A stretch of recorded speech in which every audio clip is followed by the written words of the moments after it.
شروع اللہ کا نام لے کر جو بڑا مہربان نہایت رحم والا ہے۔ طاسین، یہ قرآن یعنی کتاب روشن کی آیتیں ہیں، مومنوں کے لیے ہدایت اور بشارت ہے، وہ جو نماز پڑھتے اور زکوٰۃ دیتے ہیں اور وہ آخرت کا بھی یقین رکھتے ہیں۔ جو لوگ آخرت پر ایمان نہیں رکھتے، ہم نے ان کے اعمال ان کے لیے آراستہ کر دیے ہیں تو وہ بھٹکتے پھر رہے ہیں۔ یہی لوگ ہیں جن کے لیے برا عذاب ہے اور وہ آخرت میں بھی بہت نقصان اٹھانے والے ہیں۔ اور تم کو یہ قرآن اس حکیم و علیم کی طرف سے عطا کیا جاتا ہے۔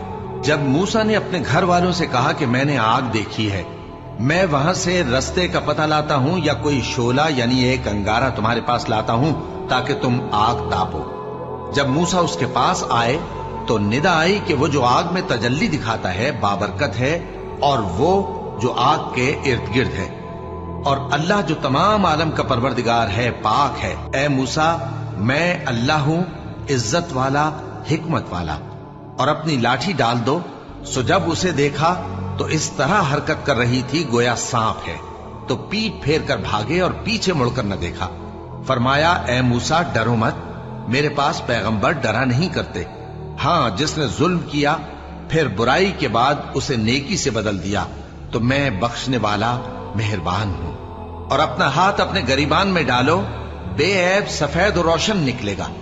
ان 2 معجزوں کے ساتھ جو 9 معجزوں میں داخل ہیں فرعون اور اس کی قوم کے پاس جاؤ کہ وہ بدکردار لوگ ہیں۔ پھر جب ان کے پاس ہماری روشن نشانیاں پہنچیں تو کہنے لگے یہ کھلا جادو ہے، اور بے انصافی اور غرور سے ان کو ماننے سے انکار کیا، جبکہ ان کے دل ان کو مان چکے تھے۔ سو دیکھ لو کہ فساد کرنے والوں کا انجام کیسا ہوا۔ اور ہم نے داؤد اور سلیمان کو علم بخشا، اور انہوں نے کہا کہ اللہ کا شکر ہے جس نے ہمیں اپنے بہت سے مومن بندوں پر فضیلت دی۔ اور سلیمان داؤد کے قائم مقام ہوئے اور کہنے لگے کہ لوگوں، ہمیں اللہ کی طرف سے پرندوں کی بولی سکھائی گئی ہے اور ہر چیز عنایت فرمائی گئی ہے، بے شک یہ اس کا خاص فضل ہے۔ اور سلیمان کے لیے جنوں اور انسانوں اور پرندوں کے لشکر جمع کیے گئے اور پھر ان کی جماعتیں بنائی گئیں، یہاں تک کہ جب چیونٹیوں کے میدان میں پہنچے تو ایک چیونٹی نے کہا کہ چیونٹیوں، اپنے اپنے بلوں میں داخل ہو جاؤ، ایسا نہ ہو کہ سلیمان اور اس کے لشکر تم کو کچل ڈالیں اور ان کو خبر بھی نہ ہو۔ تو وہ اس کی بات سے ہنس پڑے اور کہنے لگے کہ اے پروردگار، مجھے توفیق عنایت کر کہ جو احسان تو نے مجھ پر اور میرے ماں باپ پر کیے ہیں ان کا شکر کروں اور ایسے نیک کام کروں کہ تو ان سے خوش ہو جائے، اور مجھے اپنی رحمت سے اپنے نیک بندوں میں داخل فرما۔ اور جب انہوں نے پرندوں کا جائزہ لیا تو کہنے لگے کیا سبب ہے مجھے ہدہد نظر نہیں آتا؟ کیا کہیں غائب ہو گیا ہے؟ میں اسے سخت سزا دوں گا یا ذبح کر ڈالوں گا یا میرے سامنے اپنی بے قصوری کی واضح دلیل پیش کرے۔ ابھی تھوڑی ہی دیر ہوئی تھی کہ ہدہد آ موجود ہوا اور کہنے لگا کہ مجھے ایک ایسی چیز معلوم ہوئی ہے جس کی آپ کو خبر نہیں، اور میں آپ کے پاس ملک سبا سے ایک یقینی خبر لے کر آیا ہوں۔ میں نے ایک عورت دیکھی کہ ان لوگوں پر حکومت کرتی ہے اور ہر چیز اسے میسر ہے، اور اس کا ایک شاندار تخت ہے۔ میں نے دیکھا کہ وہ اور اس کی قوم اللہ کو چھوڑ کر آفتاب کو سجدہ کرتے ہیں، اور شیطان نے ان کے اعمال انہیں آراستہ کر دکھائے ہیں اور ان کو رستے سے روک رکھا ہے، پس وہ رستے پر نہیں آتے اور نہیں سمجھتے ہیں کہ اللہ کو جو آسمانوں اور زمین میں چھپی چیزوں کو ظاہر کر دیتا اور تمہارے پوشیدہ اور ظاہر اعمال کو جانتا ہے، کیوں سجدہ نہ کریں؟ اللہ کے سوا کوئی عبادت کے لائق نہیں، وہی عرش عظیم کا مالک ہے۔ سلیمان نے کہا اچھا، ہم دیکھیں گے تو نے سچ کہا ہے یا تو جھوٹا ہے۔ یہ میرا خط لے جا اور اسے ان کی طرف ڈال دے، پھر ان کے پاس سے ہٹ جانا اور دیکھنا کہ وہ کیا جواب دیتی ہیں۔ ملکہ نے کہا کہ دربار والوں، مجھ تک ایک نامہ گرامی پہنچایا گیا ہے، وہ سلیمان کی طرف سے ہے، اور مضمون یہ ہے کہ شروع اللہ کا نام لے کر جو بڑا مہربان نہایت رحم والا ہے، بعد اس کے یہ کہ مجھ سے سرکشی نہ کرو اور مطیع و فرما بردار ہو کر میرے پاس چلے آؤ۔ خط سنا کر کہنے لگی کہ اے اہل دربار، میرے اس معاملے میں مجھے مشورہ دو، جب تک کہ تم حاضر نہ ہو اور صلاح نہ دو میں کسی کام کا فیصلہ نہیں کیا کرتی۔ وہ بولے کہ ہم بڑے زوراور اور سخت جنگجو ہیں، اور حکم آپ کے اختیار میں ہے، تو جو حکم دیجیے گا اس کے انجام پر